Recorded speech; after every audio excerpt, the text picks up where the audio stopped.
Hello everyone! In this video, we're going to show you a trading strategy that uses the Ichimoku Cloud combined with the Relative Strength Index, or RSI. Let's first go over the entry and exit rules. We enter a long position when the price crosses above the Ichimoku Cloud, which means above Senkou span A and Senkou span B, and the RSI crosses above 40. Exits are handled by our risk management system. In the strategy config, we've named our strategy Ichimoku RSI strategy, and these are the risk settings we've applied. Take profit is set to 0.3, stop loss is set to 0.10, and the holding period is 45 days. Moving on to the indicator configuration. We first define the Ichimoku function, which uses the high, low, and close prices. We've set the following parameters. The color and chart fields are used for the interactive dashboard display. Next is RSI. It only takes the close price, and we've set its period to 14. We're fetching our historical data from Yahoo Finance. We've enabled the creation of the interactive dashboard by setting it to true.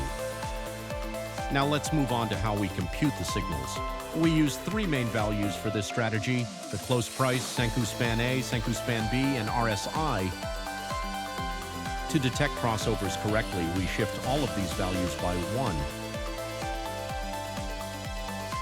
Then we build a data frame to store our entry signals and calculate valid data mass for safety and data integrity. Now the core conditions for entry. We check if the price is crossing above both Senkou span A and B, and if the RSI is above 40. Once those conditions are met, we combine the signals and apply the valid data mass to generate our final entry signals.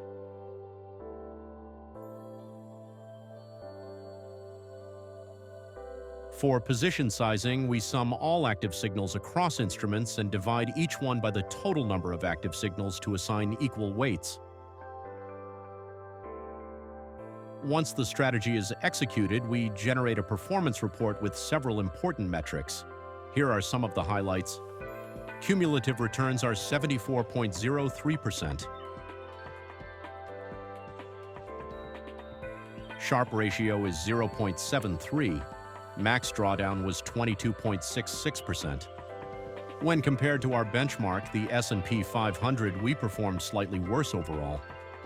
However, the results still show a relatively stable and consistent performance.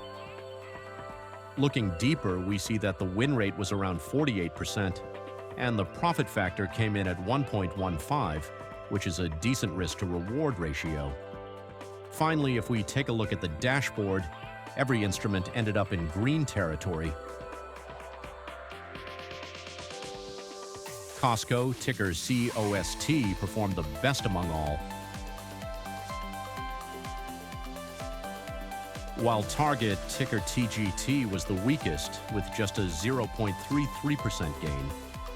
Thank you for watching, and as always, fruitful trading.